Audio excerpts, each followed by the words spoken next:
Hello friends, అందరికీ నమస్కారం. నేను మీ శ్రీరామ్. ఇది చాలా మోస్ట్ రిక్వెస్టెడ్ వీడియో అండి. సో చాలామంది సార్ టెట్లో చాలా తక్కువ మార్క్స్ వచ్చాయి, మేము డిఎస్సికి ప్రిపేర్ అవ్వాలా లేదా ప్రిపేర్ అయితే ఎలా అవ్వాలి, స్ట్రాటజీ ఏంటి, ఇలా అడుగుతున్నారు. సో ఫస్ట్ టెట్లో తక్కువ మార్క్స్ వచ్చాయి సార్, మాకు డిఎస్సి వచ్చే ఛాన్సెస్ ఉందా, డిఎస్సి మేము క్రాక్ చేయగలమా అనే క్వశ్చన్స్ అనేది చాలా రైజ్ అవుతుంది. సో నేను ఒకటే చెప్తున్నానండి, TET marks doesn't matter, just you need to qualify. మీరు క్వాలిఫై అవ్వాల్సి ఉంటుందండి. సో టెట్ మార్క్స్ అనేది డజంట్ మ్యాటర్.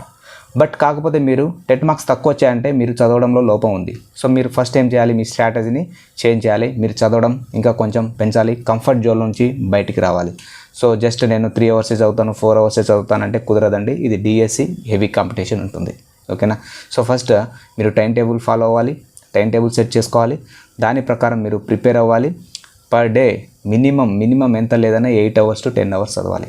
సో అట్లా చదివితేనే మీరు ఈ కాంపిటేటివ్ వరల్డ్లో మీరు సర్వే అవుతారు, లేదంటే you will be disqualified. Any competitive exams అండి, నాట్ ఓన్లీ డిఎస్సి. మీరు ఏ కాంపిటేటివ్ ఎగ్జామ్ అయినా తీసుకోండి, ఎవరైతే హార్డ్ వర్క్ చేస్తారో, ఎవరైతే స్ట్రాటజీ ప్లే చేసి బాగా చదువుతారో వాళ్ళకే జాబ్ వస్తుంది.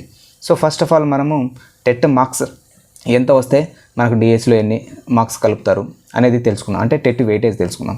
సో డిఎస్సిలో మనకు టెట్ మార్క్స్ వెయిటేజ్ 20 marks ఉంటుందండి. అంటే 20 marks అనేది డిఎస్సిలో టెట్ వెయిటేజ్ ఉంటుంది. సో అందరికీ 20 కలుపుతారంటే అట్లా కాదు, టెట్ మార్క్స్ని బట్టి కలుపుతారు. సో ఒక ఆస్పిరెంట్కి 150కి 150 వచ్చింది అనుకోండి. సో వచ్చినాయి లాస్ట్ ప్రీవియస్ సెషన్లో అయితే వచ్చినాయి, అంటే ప్రీవియస్ టెట్లో అయితే వచ్చాయి 150కి 152 కూడా వచ్చినాయి, 151 కూడా వచ్చాయి. అది ఒక అద్భుతం అనాలి. సో 150కి 150 మార్క్స్ వస్తే సో వాళ్ళకి 20 marks అనేది డిఎస్సిలో రెడీగా ఉన్నట్టు. ఇంకా డిఎస్సి వాళ్ళు రాస్తే 20 marks యాడ్ అయిపోతుంది అంతే, ఓకేనా. సో 20 marks రెడీగా ఉన్నట్టు.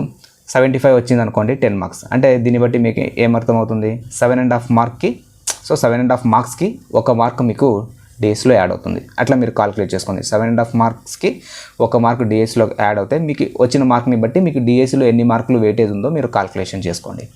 ఇప్పుడు మీకు ఒక క్లియర్ ఎగ్జాంపుల్ చెప్తాను.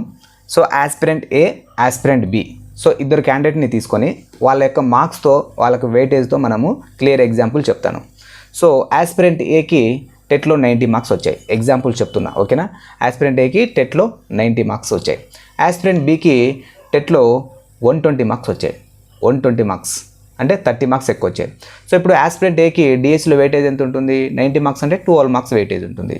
సో ఆస్పిరెంట్ బికి డిఎస్సిలో ఎంత వెయిటేజ్ ఉంటుంది, 120 marks అంటే 16 marks వెయిటేజ్ ఉంటుంది. ఎంత ఉంటుంది, 16 marks వెయిటేజ్ ఉంటుంది. సో ఇప్పుడు ఆ ఇద్దరు క్యాండిడేట్స్ డిఎస్సి రాశారు. సో ఆస్పిరెంట్ ఏ డిఎస్సి రాసినప్పుడు 80కి అవుట్ ఆఫ్ 80కి 66 తెచ్చుకున్నాడు. 80 అంటే సో మనకు టెట్ వెయిటేజ్ 20 marks ఉంటుంది కదా డిఎస్సిలో. సో కాబట్టి మనకి 80 marksకే డిఎస్సి కండక్ట్ చేస్తారు, అంటే టీఆర్టీ అనేది కండక్ట్ చేస్తారు. 80 marksకి 160 questions వస్తాయి.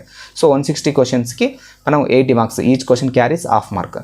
సో కాబట్టి సో ఆ అబ్బాయికి ఆస్పిరెంట్ ఏకి 66 marks వచ్చాయి అవుట్ ఆఫ్ 80.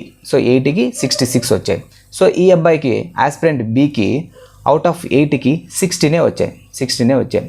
సో ఇప్పుడు టెట్ వెయిటేజ్ కలుపుదాం. సో టెట్ వెయిటేజ్ ఎంత, 12. సో 66కి 12 కలిపితే 78. 66కి 12 కలిపితే 78. ఇక్కడ 66, ఇక్కడ 60 marks, 60 marksకి 16 కలిపితే 76. ఇక్కడ 78 వచ్చింది, ఆస్పిరెంట్ ఏకి 78 వచ్చింది, ఆస్పిరెంట్ బికి 76 వచ్చింది. సో ఇప్పుడు ఎవరికి జాబ్ వస్తుంది, సో 78. అంటే టెట్లో మార్క్స్ తగ్గినప్పటికీ డిఎస్సిలో బాగా చదివి మార్క్స్ సాధించుకున్నాడు. సో డిఎస్సిలో బాగా చదివి మార్క్స్ తెచ్చుకున్నాడు.